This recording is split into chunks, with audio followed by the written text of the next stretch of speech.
Alors maintenant, parlons de l'engouement scientifique. Comme je vous le disais, les études, au tout départ, ont commencé dans les années 50 et petit à petit se sont développées. On s'est rendu compte qu'il se passait beaucoup de choses quand on méditait, quand on faisait du yoga. Et je vous relate, en introduction, je vous relate le cas de cette personne, un moine, Lingyu Rinpoche, un moine tibétain. Donc ils l'ont fait venir dans les années 2000, ils l'ont fait venir aux États-Unis. Et ils se sont dit, on veut étudier ton cerveau, on veut voir comment ce qui se passe quand tu médites. Donc, ils l'ont installé, donc c'était fait par des personnes qui sont très au point dans la recherche scientifique de la méditation. Donc, ils l'installent, ils le branchent comme vous le voyez à l'image, c'est pas une image truquée, c'est vraiment comme ça qu'il a été branché, et ils lui disent, tu vas méditer. Tu vas méditer, mais par séquence de quelques minutes. Et après, tu arrêtes de méditer. Donc, il lance l'enregistrement. Donc, ça, ce qu'on voit là, c'est un EEG, un électroencéphalogramme. Donc, alors là, il y en a beaucoup plus que quand vous le voyez dans le domaine médical. Là, ils veulent vraiment rechercher toutes les ondes cérébrales. Vous savez, ça enregistre l'activité électrique du cerveau.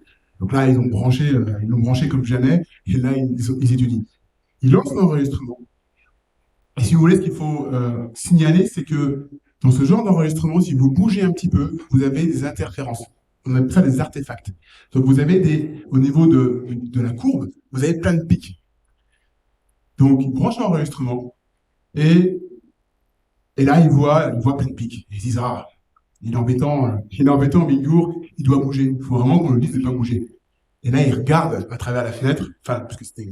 Et ils voient que cette personne, donc Bingour Rinpoche, est totalement immobile. Donc ce qui veut dire que il met son cerveau dans un état particulier qui est tellement particulier que ces scientifiques ont cru à des artefacts. Ils ont cru qu'il y avait un problème technique, littéralement. Tiens, il y a un bug technique, ça n'a rien à voir avec lui. Si, c'est bien lui qui médite et c'est bien lui qui crée ces ondes particulières. Et le jour-là, ce qui est décrit, c'est décrit dans un livre, un témoignage, le jour-là, ces scientifiques se sont regardés en disant, ben là, on est en train de vivre quelque chose. Ce jour-là, ils ont vécu quelque chose qui vivent une fois dans sa vie.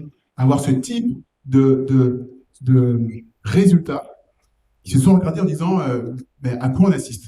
Donc vous voyez, c'est juste pour illustrer, c'est ce type de situations particulières qui ont permis à la science d'avancer dans la méditation et en tout cas dans la médecine corps-esprit pour pouvoir la promouvoir de plus en plus.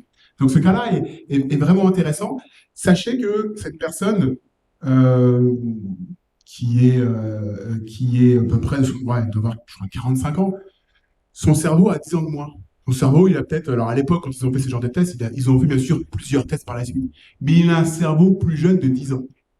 Et ça, on le verra, c'est la méditation qui peut faire ça aussi. Donc ça peut aussi rajeunir votre cerveau.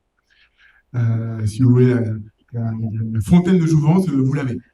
Je voulais dire une dernière chose. Oui, ils ont également, alors, j'aimerais aussi vous dire ça, c'est qu'ils ont regardé, ils lui ont demandé de faire une méditation particulière sur la compassion.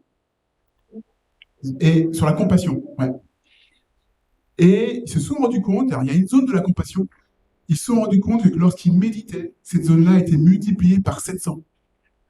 Ce qui, en fait, ne peut, selon les chercheurs, ce qui en fait, est impossible, normalement. C'est-à-dire que si nous, simples novices, on nous dit, bah tiens, essaye de développer on va dire, une attitude de compassion, puis on enregistre, ça ne peut pas aller bien loin. Mais lui, c'est 700 fois. Ouais. Donc c'est ce genre d'anecdotes, moi j'aime bien, je trouve que c'est ludique, c'est rigolo. Ce genre d'anecdotes sont vraiment intéressantes et parce que c'est ça qui explique aussi cet engouement scientifique qui a pu se développer par la suite.